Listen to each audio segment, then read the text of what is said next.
Hi everyone, this is Keith Ross, and in this video note we are going to talk about propagation delay and transmission delay. The video note will have three parts. First, we will review propagation and transmission delay.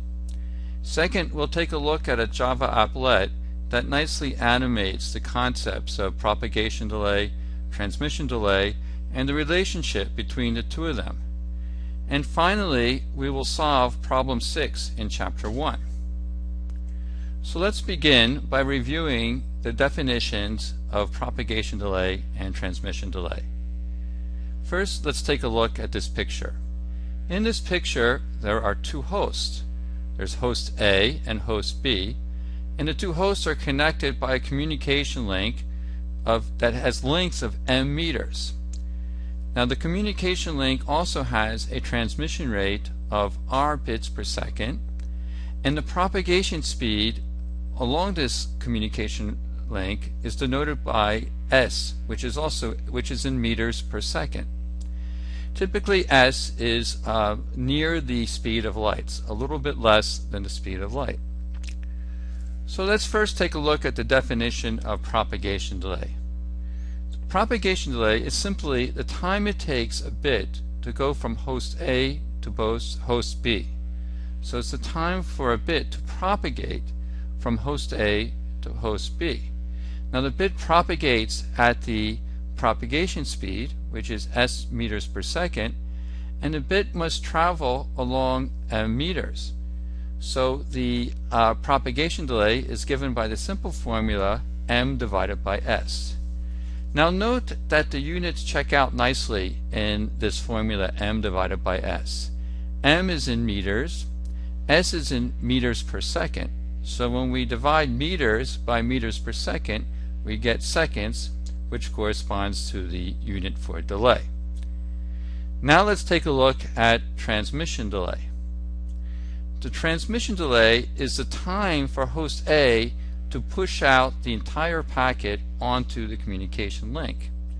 So initially the packet of length L bits is stored somewhere in host A, and then host A starts to transmit that packet, and it pushes that packet onto the communication link. Eventually the entire packet has left the host A and is on the communication link. The time it takes for host A to get that packet out of its storage and onto the communication link is the transmission delay. And it's given by the formula L divided by R. L is again the length of the packet, and R is the transmission rate of the communication link. Now again we notice that the units check out nicely here. L is in bits and R is in bits per second.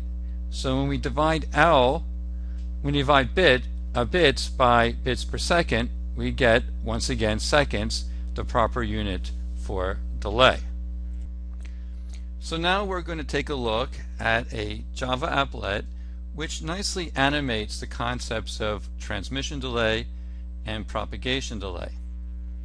So in this applet we have a sender and a receiver. The sender is a blue box, and the receiver is also a blue box. And the sender and receiver are connected by a communication link. And this communication link has a propagation speed of 2.8 times 10 to the 8 meters per second. Now, the length of the link we can set. The default setting is 1,000 kilometers, but we can also set it to be 10 kilometers or 100 kilometers. The transmission rate of the link can also be set. The default setting is 1 megabit per second, but we can change that to 512 kilobits per second, or 10 megabits per second, or 100 megabits per second. And finally, the packet size can be set. The default setting is 100 bytes or 800 bits, but we can also set it to 500 bytes or 1 kilobyte. So let's get going and click start and see what happens in this applet. So we do that and we see that the sender is pushing the packet out and at this time it is now fully transmitted. So the packet has been transmitted onto the link, and it is now propagating along towards the receiver. And at this point the first bit reaches the receiver, and at this point the last bit reaches the receiver. So we saw that there were two components here in this end-to-end delay. The first part was the sender pushing the packet out. That was the time it took for the sender to get that red packet onto the communication link, entirely onto the communication link. And the second part was the propagation delay, and that was the time for the packet to propagate from the sender to the receiver. So let's take a look at another example here. We'll hit the reset button, and let's, for example, change the packet size to 500 bytes. So in this case, what do we expect to see happen? Well, now the packet is 5 times longer, so we expect that the transmission time to be 5 times longer. It's going to take 5 times as long to get that red packet entirely onto the communication link. And then as the bits go onto the communication link, they start to propagate towards the receiver. So let's take a look once again. So here the sender is transmitting that packet, and it's a much longer packet, so it's taking a much longer time to transmit the entire packet. And in fact, in this case, we'll see that the first bit of the packet actually reaches the receiver before the entire packet is transmitted by the sender. Now the entire packet has indeed been transmitted by the sender, and the bits are propagating along, and focusing on that last bit in the packet, it's still propagating down the link, and in just 1 second it will reach the receiver. And now we're done. So this applet, I believe, nicely illustrates the concepts of propagation delay and transmission delay. We encourage you to go to the companion website and take a look at this applet yourself. Go ahead and change the packet size, and change the transmission rate, and change the length to get a feeling for how propagation delay and transmission delay work. And once you have done that, it's time to move on to solving some of the problems in the textbook. As promised, we're now going to take a look at problem 6 in chapter 1. In this problem, we once again have our two hosts, host A and host B. The two hosts are connected by a communication link. The length of the link is m meters. The transmission rate of this communication link is r bits per second, and the propagation speed along this communication link is s meters per second. Now this problem, problem P6, has 7 parts, A through G. So let's take a look at the first part. What is the propagation delay? Well, as we discussed at the very beginning of this video note, the propagation delay is simply the time it takes a bit to propagate from host A to host B, and that's given by the simple formula m over s seconds. So let's now move on to part B. The question here is, what is the transmission delay?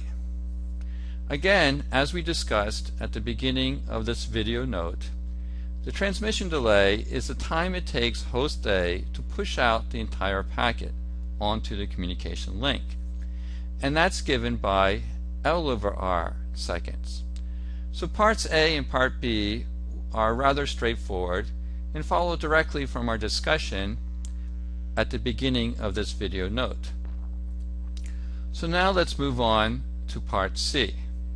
The question is, ignoring queuing and processing delays, what is the end-to-end delay? So there are 2 parts to this end-to-end delay. The first part is the time it takes host A to push out the entire packet onto the communication link. And as we saw before, that's given by the transmission delay, simply L over R. Once we have pushed out, once host A has pushed out that entire packet, then all the bits in that packet need to propagate to host B.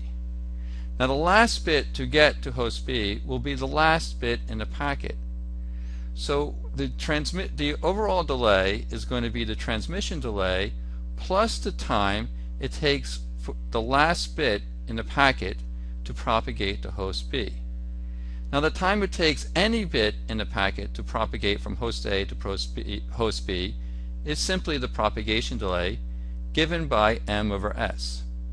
Therefore, the total delay is the sum of these two delays, that is L over R plus m over s seconds.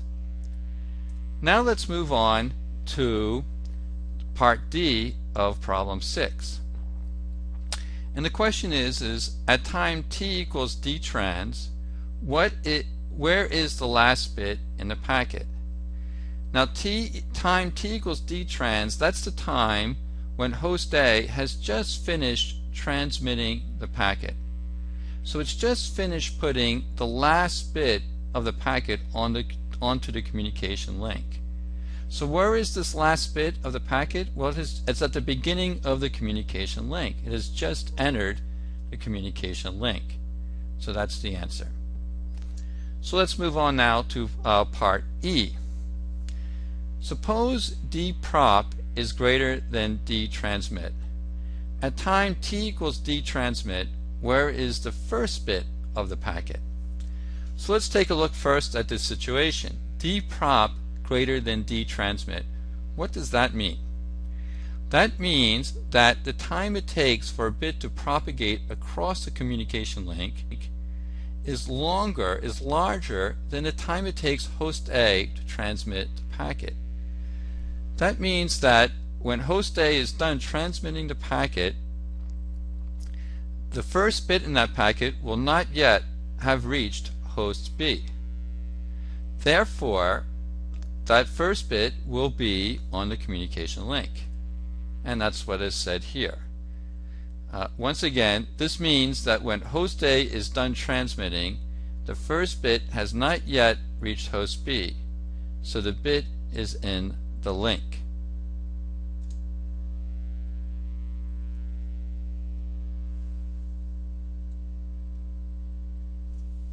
So let's now move on to part F of the problem.